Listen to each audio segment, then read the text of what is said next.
श्रीगणेशाय नमः। अथ श्री शिवाष्टोत्तर शतनाम स्तोत्रम्। देवा ऊचुः ॐ जय शम्भो विभो रुद्र स्वयंभो जय शंकर जयेश्वर जयेशान जय सर्वज्ञ कामद नीलकंठ जय श्रीद श्रीकंठ जय धूर्जटे अष्टमूर्ते नंतमूर्ते महामूर्ते जयानघ जय पापहरा नंग्निः संगाभंगनाशन जय त्वं त्रिदशाधार त्रिलोकेश त्रिलोचन जय त्वं त्रिपथाधार त्रिमार्ग त्रिभिरूर्जित त्रिपुरारे त्रिधामूर्ते जयेक त्रिजटात्मक शशिशेखर शूलेश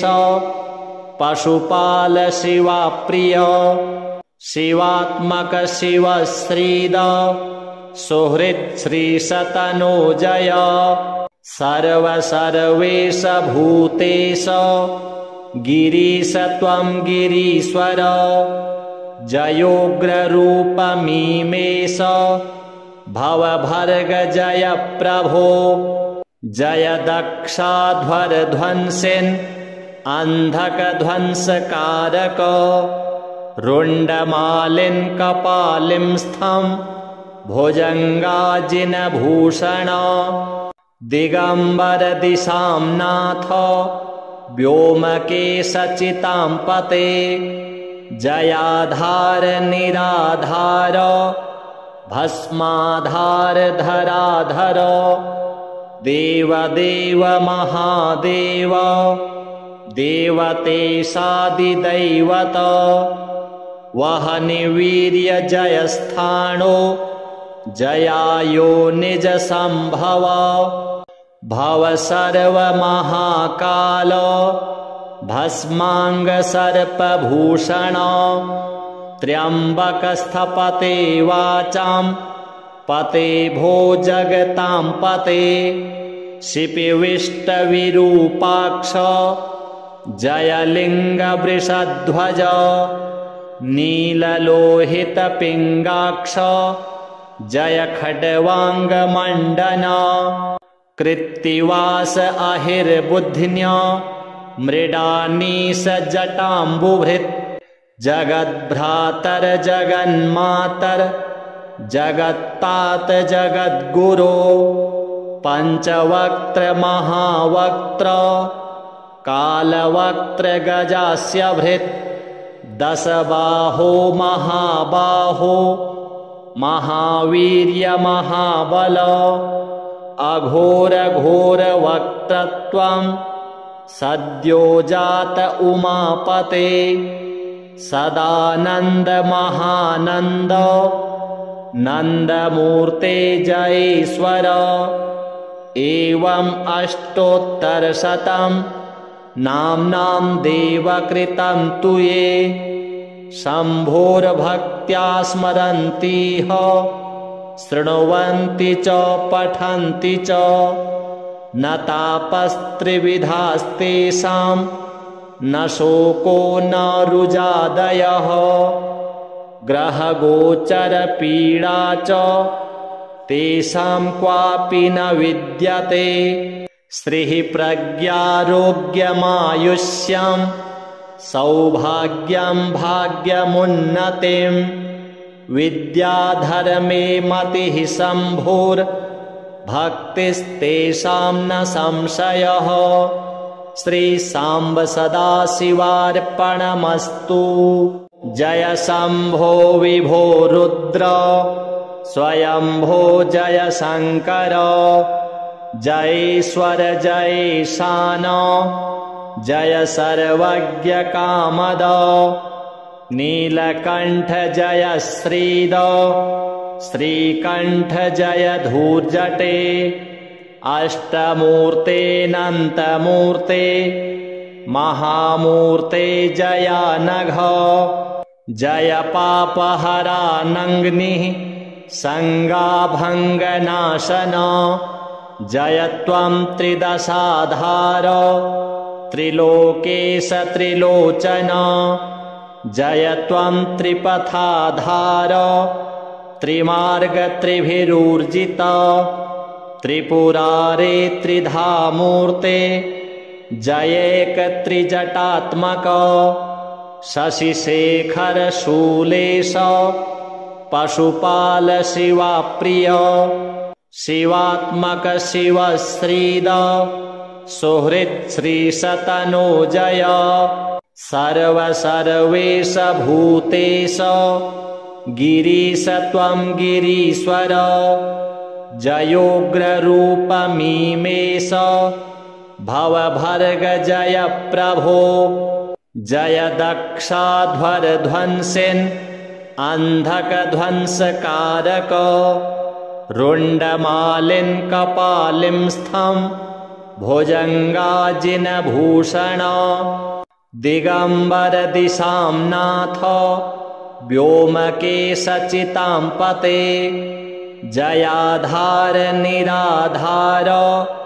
भस्माधार धराधर देवदेव महादेव देवतेशादिदैवत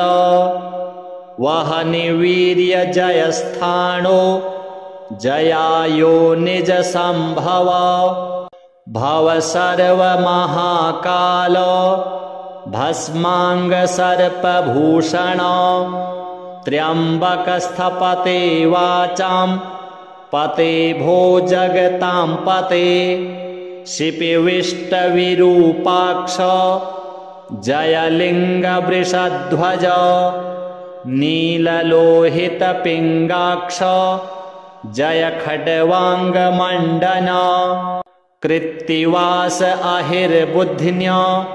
मृडानीश जटाम्बुभृत् जगद्भ्रातर जगन्मातर जगत्तात जगद्गुरो पंचवक्त्र महावक्त्र कालवक्त्र गजास्य भृत् दशबाहो महाबाहो महावीर्य महाबल अघोर घोर वक्त्रत्वं सद्यो जात उमापते सदानंद महानंद नंदमूर्ते जयेश्वर एवं अष्टोत्तरशतं नाम्नां देवकृतं तु ये शम्भोर्भक्त्या स्मरन्तीह शृण्वन्ति च पठन्ति च न तापस्त्रिविधास्तेषां न शोको न रुजादयः ग्रहगोचरपीडा च तेषां क्वापि न विद्यते श्रीः प्रज्ञारोग्यमायुष्यं सौभाग्यं भाग्यमुन्नतिं विद्याधर्मे मतिः शम्भुर्भक्तिस्तेषां न संशयः श्रीसाम्ब सदाशिवार्पणमस्तु जय शम्भो विभो रुद्र स्वयंभो जय शंकर जयेश्वर जयेशान जय सर्वज्ञ कामद नीलकंठ जय श्रीद श्रीकंठ जय धूर्जटे अष्टमूर्तेऽनन्तमूर्ते महामूर्ते जयानघ जय पापहरानङ्निः संगाभङ्गनाशन जय त्वं त्रिदशाधार त्रिलोकेश त्रिलोचन जय त्वं त्रिपथाधार त्रिमार्ग त्रिभिरूर्जित त्रिपुरारे त्रिधामूर्ते जयेक त्रिजटात्मक शशिशेखर शूलेश पशुपाल शिवाप्रिय शिवात्मक शिवश्रीद सुहृत् श्रीशतनोजय सर्वेश भूतेश गिरीश त्वं गिरीश्वर जयोग्ररूपमीमेश भवभर्ग जय प्रभो जय दक्षाध्वरध्वंसिन् अन्धकध्वंसकारक रुण्डमालिन् कपालिं स्थं भुजङ्गाजिनभूषण दिगम्बर दिशां नाथ व्योमकेशचितां पते जयाधार निराधार भस्माधार धराधर देवदेव महादेव देवतेशादिदैवत वहनिवीर्य जयस्थाणो जयायो निज संभव भव सर्वमहाकाल भस्मांग सर्पभूषण त्र्यंबकस्थपते वाचां पते भो जगतां पते शिपिविष्टविरूपाक्ष जयलिङ्गवृषध्वज नीललोहितपिङ्गाक्ष जय खड्वाङ्गमण्डन कृत्तिवास अहिर्बुद्ध्य मृडानीश जटाम्बुभृत् जगद्भ्रातर जगन्मातर जगत्तात जगद्गुरो पंचवक्त्र महावक्त्र कालवक्त्र गजास्य भृत् दशबाहो महाबाहो महावीर्य महाबल अघोर घोर वक्त्रत्वं सद्योजात उमापते सदानंद महानंद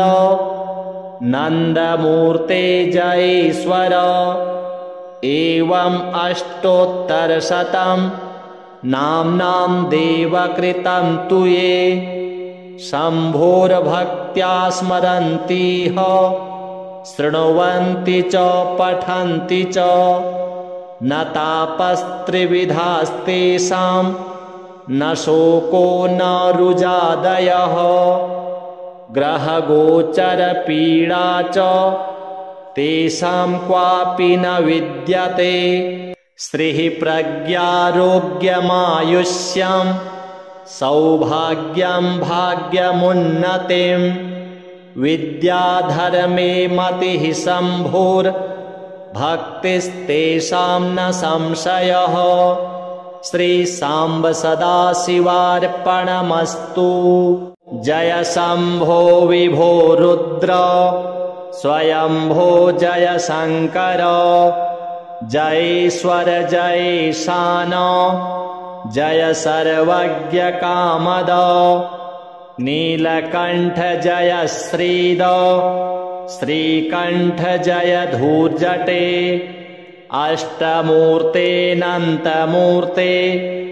महामूर्ते जयानघ जय पापहरा नङ्ग्निः संगाभंगनाशन जय त्वं त्रिदशाधार त्रिलोकेश त्रिलोचन जय त्वं त्रिपथाधार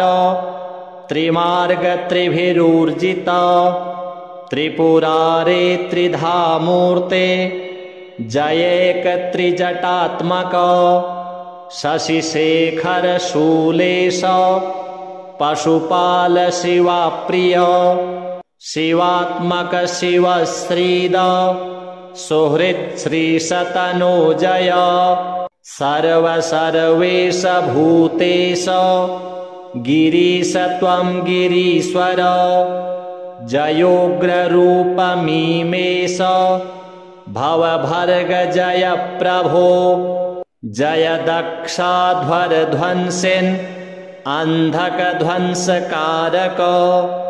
रुण्डमालिन् कपालिं स्थं भुजङ्गाजिनभूषण दिगंबर दिशां नाथ व्योमकेश चितांपते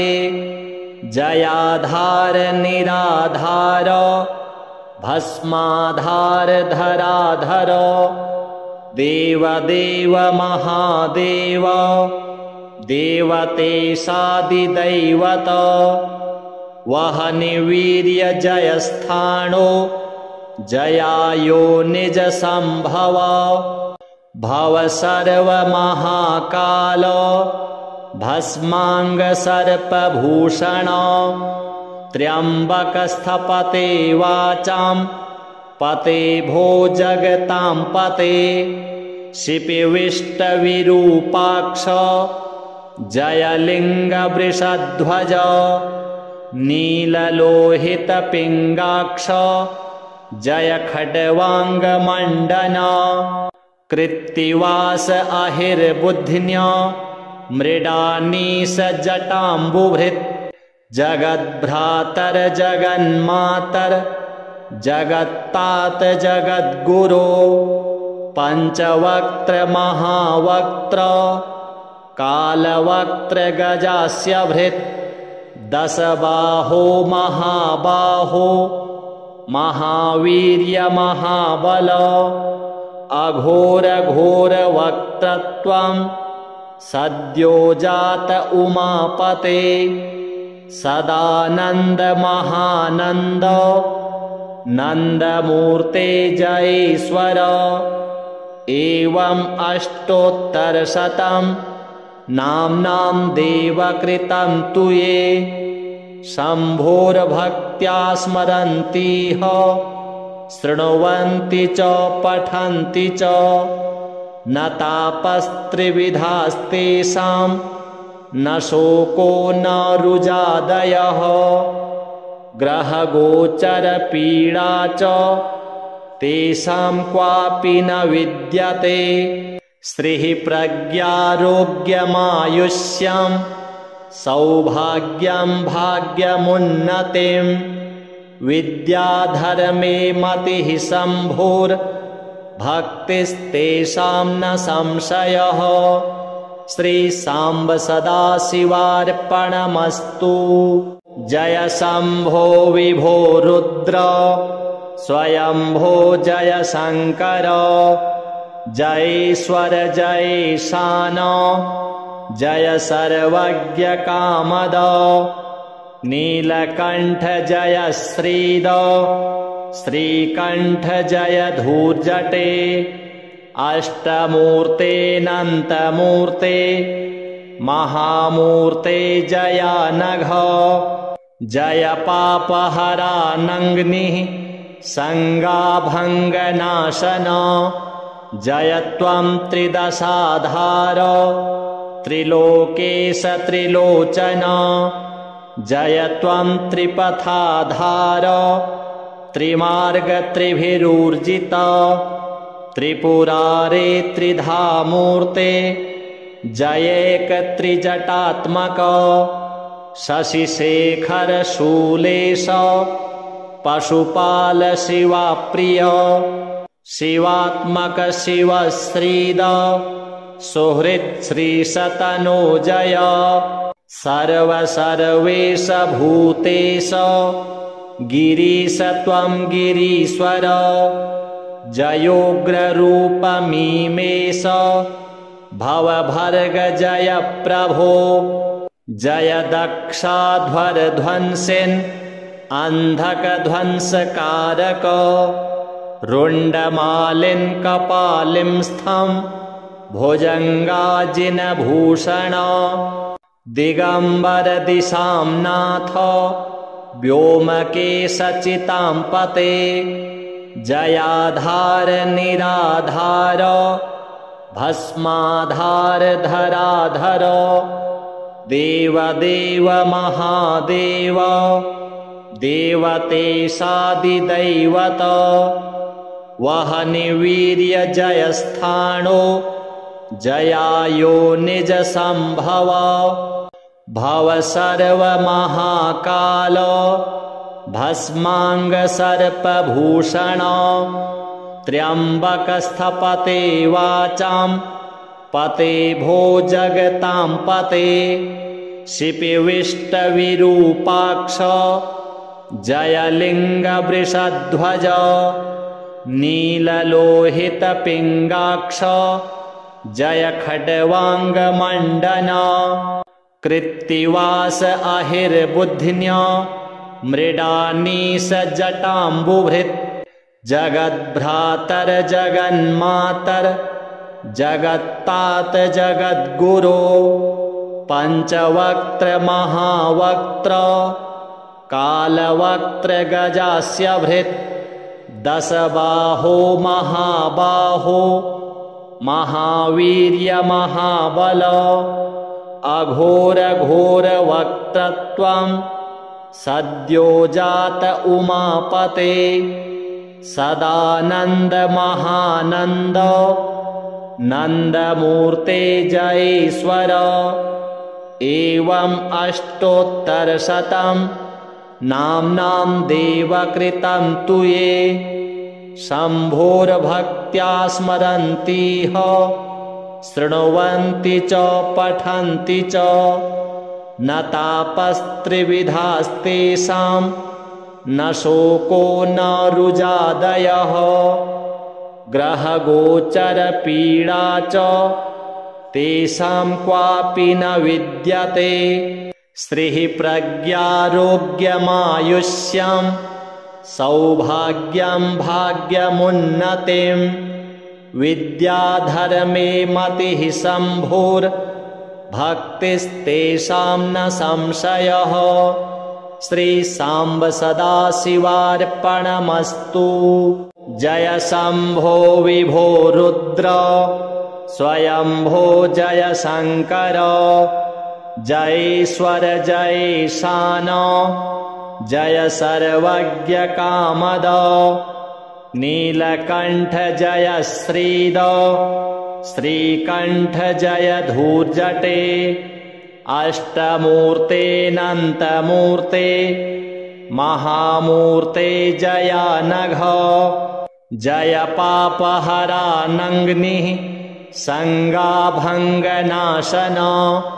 जय त्वं त्रिदशाधार त्रिलोकेश त्रिलोचन जय त्वं त्रिपथाधार त्रिमार्ग त्रिभिरूर्जित त्रिपुरारे त्रिधामूर्ते जयेक त्रिजटात्मक शशिशेखर शूलेश पशुपाल शिवाप्रिय शिवात्मक शिवश्रीद सुहृत् श्रीशतनोजय सर्वसर्वेश भूतेश गिरीश त्वं गिरीश्वर जयोग्ररूपमीमेश भवभर्ग जय प्रभो जय दक्षाध्वरध्वंसिन् अन्धकध्वंसकारक रुण्डमालिन् कपालिं स्थं भुजङ्गाजिनभूषण दिगम्बर दिशां नाथ व्योमकेशचितां पते जयाधार निराधार भस्माधार धराधर देवदेव महादेव देवतेशादिदैवत वहनिवीर्य जयस्थाणो जयायो निज संभव भव सर्वमहाकाल भस्मांग सर्पभूषण त्र्यंबकस्थपते वाचां पते भो जगतां पते शिपिविष्टविरूपाक्ष जयलिङ्गवृषध्वज नीललोहितपिङ्गाक्ष जय खड्वाङ्गमण्डन कृत्तिवास अहिर्बुद्ध्न्य मृडानीश जटाम्बुभृत् जगद्भ्रातर जगन्मातर जगत्तात जगद्गुरो पञ्चवक्त्र महावक्त्र कालवक्त्रगजास्य भृत् दशबाहो महाबाहो महावीर्यमहाबल अघोरघोरवक्त्रत्वं सद्यो जात उमापते सदानंद महानंद नंदमूर्ते जयेश्वर एवं अष्टोत्तरशतं नाम्नां देवकृतं तु ये शम्भोर्भक्त्या स्मरन्तीह शृण्वन्ति च पठन्ति च न तापस्त्रिविधास्तेषां न शोको न रुजादयः ग्रहगोचरपीडा च तेषां क्वापि न विद्यते श्रीः प्रज्ञारोग्यमायुष्यं सौभाग्यं भाग्यमुन्नतिं विद्याधर्मे मतिः शम्भोर्भक्तिस्तेषां न संशयः श्रीसाम्ब सदाशिवार्पणमस्तु। जय शम्भो विभो रुद्र स्वयंभो जय शंकर जयेश्वर जयेशान जय सर्वज्ञ कामद नीलकंठ जय श्रीद श्रीकंठ जय धूर्जटे अष्टमूर्ते नंतमूर्ते महामूर्ते जयानघ जय पापहरा नंग्निः संगाभंगनाशन जय त्वं त्रिदशाधार त्रिलोकेश त्रिलोचन जय त्वं त्रिपथाधार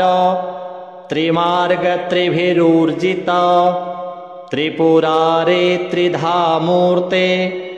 जयेक त्रिजटात्मक शशिशेखर शूलेश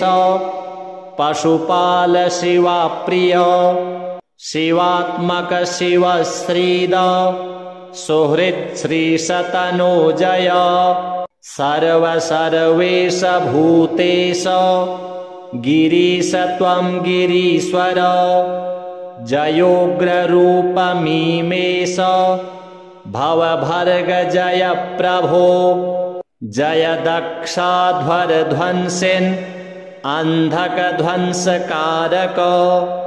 रुण्डमालिन् कपालिंस्थं भुजङ्गाजिनभूषण दिगंबर दिशां नाथ व्योमकेशचितां पते जयाधार निराधार भस्माधार धराधर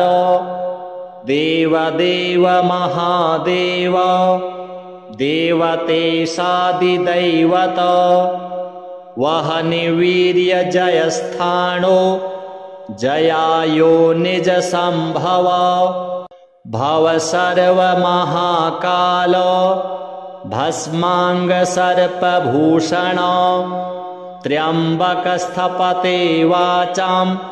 पते भो जगतां पते शिपिविष्टविरूपाक्ष जयलिंगवृषध्वज नीललोहितपिङ्गाक्ष जय खड्वांगमण्डन कृत्तिवास अहिर्बुद्धिन्य मृडानीश जटाम्बुभृत् जगद्भ्रातर जगन्मातर जगत्तात जगद्गुरो पंचवक्त्र महावक्त्र कालवक्त्र गजास्य भृत् दशबाहो महाबाहो महावीर्य महाबल अघोरघोरवक्त्रत्वं सद्यो जात उमापते सदानंद महानंद नंदमूर्ते जयेश्वर एवं अष्टोत्तरशतं नाम्नां देवकृतं तु ये शम्भोर्भक्त्या स्मरन्तीह शृण्वन्ति च पठन्ति च न तापस्त्रिविधास्तेषां न शोको न रुजादयः ग्रहगोचरपीडा च तेषां क्वापि न विद्यते श्रीः प्रज्ञारोग्यमायुष्यं सौभाग्यं भाग्यमुन्नतिं विद्याधर्मे मतिः शम्भुर्भक्तिस्तेषां न संशयः श्रीसाम्ब सदाशिवार्पणमस्तु। जय शम्भो विभो रुद्र स्वयंभो जय शंकर जयेश्वर जयेशान जय सर्वज्ञ कामद नीलकंठ जय श्रीद श्रीकंठ जय धूर्जटे अष्टमूर्तेऽनन्तमूर्ते महामूर्ते जयानघ जय पापहरा नङ्ग्निः संगाभंगनाशन जय त्वं त्रिदशाधार त्रिलोकेश त्रिलोचन जय त्वं त्रिपथाधार त्रिमार्ग त्रिभिरूर्जित त्रिपुरारे त्रिधामूर्ते जयेक त्रिजटात्मक शशिशेखर शूलेश पशुपाल शिवाप्रिय शिवात्मक शिवश्रीद सुहृत् श्रीशतनोजय सर्वसर्वेश भूतेश गिरीश त्वं गिरीश्वर जयोग्ररूपमीमेश भवभर्ग जय प्रभो जय दक्षाध्वरध्वंसिन् अंधकध्वंसकारक रुण्डमालिन् कपालिं स्थं भुजङ्गाजिनभूषण दिगंबर दिशां नाथ व्योमकेशचितां पते जयाधार निराधार भस्माधार धराधर देवदेव महादेव देवतेशादिदैवत वहनिवीर्य जयस्थाणो जयायो निज संभव भव सर्वमहाकाल भस्मांग सर्पभूषण त्र्यंबकस्थपते वाचां पते भो जगतां पते शिपिविष्टविरूपाक्ष जयलिंगवृषध्वज नीललोहितपिङ्गाक्ष जय खड्वांगमण्डन कृत्तिवास अहिर्बुद्ध्य मृडानीश जटाम्बुभृत् जगद्भ्रातर जगन्मातर जगत्तात जगद्गुरो पंचवक्त्र महावक्त्र कालवक्त्र गजास्य भृत् दशबाहो महाबाहो महावीर्य महाबल अघोर घोर वक्त्रत्वं सद्योजात उमापते सदानंद महानंद नंदमूर्ते जयेश्वर एवं अष्टोत्तरशतं नाम्नां देवकृतं तु ये शम्भोर्भक्त्या स्मरन्तीह शृण्वन्ति च पठन्ति च न तापस्त्रिविधास्तेषां न शोको न रुजादयः ग्रहगोचरपीडा च तेषां क्वापि न विद्यते श्रीः प्रज्ञारोग्यमायुष्यं सौभाग्यं भाग्यमुन्नतिं विद्याधर्मे मतिः शम्भुर्भक्तिस्तेषां न संशयः श्रीसाम्ब सदाशिवार्पणमस्तु। जय शम्भो विभो रुद्र स्वयंभो जय शङ्कर जयेश्वर जयेशान जय सर्वज्ञ कामद नीलकण्ठ जय श्रीद श्रीकण्ठ जय धूर्जटे अष्टमूर्तेऽनन्तमूर्ते महामूर्ते जयानघ जय पापहरानङ्ग्निः संगाभङ्गनाशन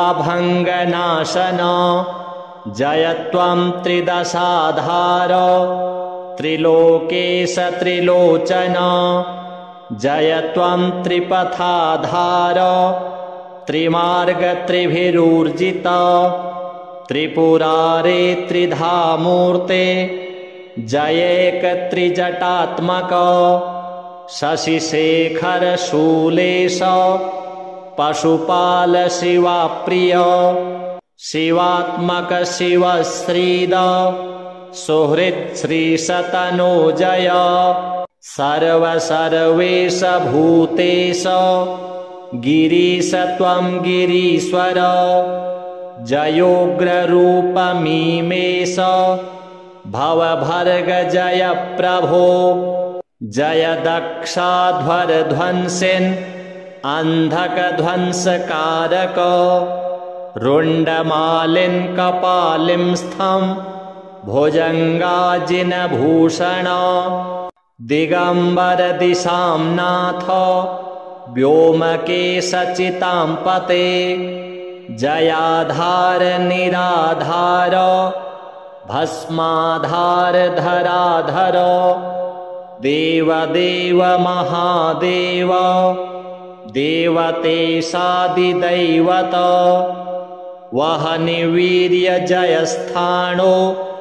जयायो निजसम्भव भव सर्वमहाकाल भस्मांग सर्पभूषण त्र्यम्बकस्थपते वाचां पते भो जगतां पते शिपिविष्टविरूपाक्ष जयलिङ्गवृषध्वज नीललोहितपिङ्गाक्ष जय खड्वाङ्गमण्डन कृत्तिवास अहिर्बुद्ध्य मृडानीश जटाम्बुभृत् जगद्भ्रातर जगन्मातर जगत्तात जगद्गुरो पञ्चवक्त्र महावक्त्र कालवक्त्र गजास्य भृत् दशबाहो महाबाहो महावीर्य महाबल अघोर घोर वक्त्रत्वं सद्योजात उमापते सदानंद महानंद नंदमूर्ते जयेश्वर एवं अष्टोत्तरशतं नाम्नां देवकृतं तु ये शम्भोर्भक्त्या स्मरन्तीह शृण्वन्ति च पठन्ति च न तापस्त्रिविधास्तेषां न शोको न रुजादयः ग्रहगोचरपीडा च तेषां क्वापि न विद्यते श्रीः प्रज्ञारोग्यमायुष्यं सौभाग्यं भाग्यमुन्नतिं विद्याधर्मे मतिः शम्भोर्भक्तिस्तेषां न संशयः श्रीसाम्ब सदाशिवार्पणमस्तु। जय शम्भो विभो रुद्र स्वयंभो जय शङ्कर जयेश्वर जयेशान जय सर्वज्ञ कामद नीलकण्ठ जय श्रीद श्रीकण्ठ जय धूर्जटे अष्टमूर्तेऽनन्तमूर्ते महामूर्ते जयानघ जय पापहरानङ्ग्निः संगाभंगनाशन जय त्वं त्रिदशाधार त्रिलोकेश त्रिलोचन जय त्वं त्रिपथाधार त्रिमार्ग त्रिभिरूर्जित त्रिपुरारे त्रिधामूर्ते जयेक त्रिजटात्मक शशिशेखर शूलेश पशुपाल शिवाप्रिय शिवात्मक शिवश्रीद सुहृत् श्रीशतनोजय सर्वेश भूतेश गिरीश त्वं गिरीश्वर जयोग्ररूपमीमेश भवभर्ग जय प्रभो जय दक्षाध्वरध्वंसिन् अन्धकध्वंसकारक रुण्डमालिन् कपालिं स्थं भुजङ्गाजिनभूषण दिगम्बर दिशां नाथ व्योमकेशचितां पते जयाधार निराधार भस्माधार धराधर देवदेव महादेव देवतेशादिदैवत वहनिवीर्य जयस्थाणो जयायो निज संभव भव सर्वमहाकाल भस्मांग सर्पभूषण त्र्यंबकस्थपते वाचां पते भो जगतां पते शिपिविष्टविरूपाक्ष जयलिङ्गवृषध्वज नीललोहितपिङ्गाक्ष जय खड्वाङ्गमण्डन कृत्तिवास अहिर्बुद्ध्य मृडानीश जटाम्बुभृत् जगद्भ्रातर जगन्मातर जगत्तात जगद्गुरो पंचवक्त्र महावक्त्र कालवक्त्र गजास्य भृत् दशबाहो महाबाहो महावीर्य महाबल अघोर घोर वक्त्रत्वं सद्योजात उमापते सदानंद महानंद नंदमूर्ते जयेश्वर एवं अष्टोत्तरशतं नाम्नां देवकृतं तु ये शम्भोर्भक्त्या स्मरन्तीह शृण्वन्ति च पठन्ति च न तापस्त्रिविधास्तेषां न शोको न रुजादयः ग्रहगोचरपीडा च तेषां क्वापि न विद्यते श्रीः प्रज्ञारोग्यमायुष्यं सौभाग्यं भाग्यमुन्नतिं विद्याधर्मे मतिः शम्भोर्भक्तिस्तेषां न संशयः श्रीसाम्ब सदाशिवार्पणमस्तु जय शम्भो विभो रुद्र स्वयंभो जय शंकर जयेश्वर जयेशान जय सर्वज्ञ कामद नीलकंठ जय श्रीद श्रीकंठ जय धूर्जटे अष्टमूर्ते नंतमूर्ते महामूर्ते जयानघ जय पापहरा नंग्निः संगाभंगनाशन जय त्वं त्रिदशाधार त्रिलोकेश त्रिलोचन जय त्वं त्रिपथाधार त्रिमार्ग त्रिभिरूर्जित त्रिपुरारे त्रिधामूर्ते जयेक त्रिजटात्मक शशिशेखर शूलेश पशुपाल शिवाप्रिय शिवात्मक शिवश्रीद सुहृत् श्रीशतनोजय सर्वसर्वेश भूतेश गिरीश त्वं गिरीश्वर जयोग्ररूपमीमेश भवभर्ग जय प्रभो जय दक्षाध्वरध्वंसिन् अन्धकध्वंसकारक रुण्डमालिन् कपालिं स्थं भुजङ्गाजिनभूषण दिगम्बर दिशां नाथ व्योमकेशचितां पते जयाधार निराधार भस्माधार धराधर देवदेव महादेव देवतेशादिदैवत वहनिवीर्य जयस्थाणो जयायो निज संभव भव सर्वमहाकाल भस्मांग सर्पभूषण त्र्यंबकस्थपते वाचां पते भो जगतां पते शिपिविष्टविरूपाक्ष जयलिङ्गवृषध्वज नीललोहितपिङ्गाक्ष जय खड्वाङ्गमण्डन कृत्तिवास अहिर्बुद्धिन्य मृडानीश जटाम्बुभृत्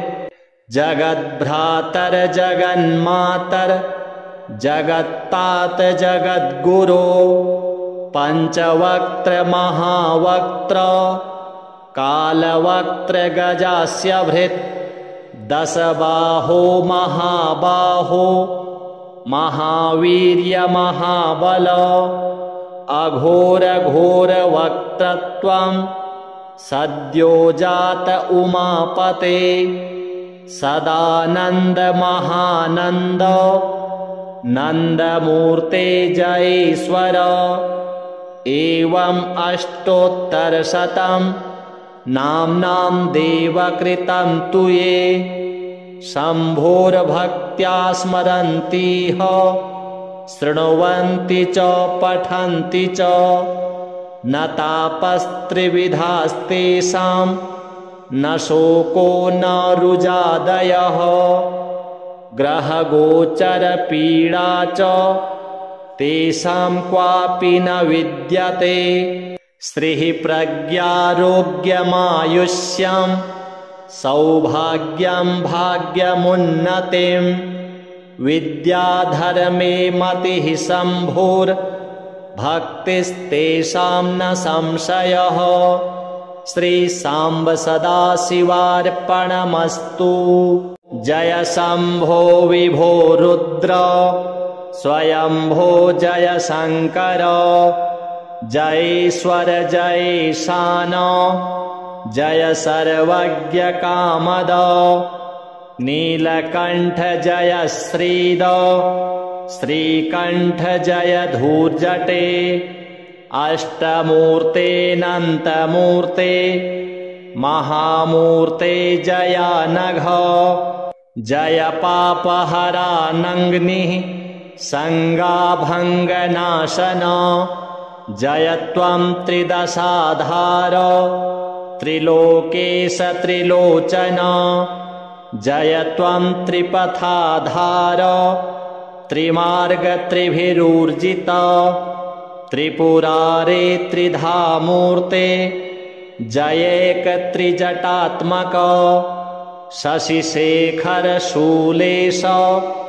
पशुपाल शिवाप्रिय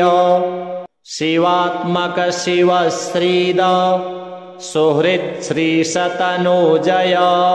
सर्वसर्वेश भूतेश गिरीश त्वं गिरीश्वर जयोग्ररूपमीमेश भवभर्ग जय प्रभो जय दक्षाध्वरध्वंसिन् अन्धकध्वंसकारक रुण्डमालिन् कपालिं स्थं भुजङ्गाजिनभूषण दिगम्बर दिशां नाथ व्योमकेशचितां पते जयाधार निराधार भस्माधारधराधर देवदेव महादेव देवतेशादिदैवत वह्निवीर्यजयस्थाणो जयायो निजसम्भव भव सर्वमहाकाल भस्माङ्गसर्पभूषण त्र्यम्बकस्थपते वाचां पते भो जगतां पते शिपिविष्टविरूपाक्ष जयलिङ्गवृषध्वज नीललोहितपिङ्गाक्ष जय खड्वाङ्गमण्डन कृत्तिवास अहिर्बुध्न्य मृडानीश जटाम्बुभृत् जगद्भ्रातर जगन्मातर जगत्तात जगद्गुरो पञ्चवक्त्र महावक्त्र कालवक्त्र गजास्य भृत् दशबाहो महाबाहो महावीर्य महाबल अघोर घोर वक्त्रत्वं सद्यो जात उमापते सदानंद महानंद नंदमूर्ते जयेश्वर एवं अष्टोत्तरशतं नाम्नां देवकृतं तु ये शम्भोर्भक्त्या स्मरन्तीह शृण्वन्ति च पठन्ति च न तापस्त्रिविधास्तेषां न शोको न रुजादयः ग्रहगोचरपीडा च तेषां क्वापि न विद्यते श्रीः प्रज्ञारोग्यमायुष्यं सौभाग्यं भाग्यमुन्नतिं विद्याधर्मे मतिः शम्भुर्भक्तिस्तेषां न संशयः श्रीसाम्ब सदाशिवार्पणमस्तु।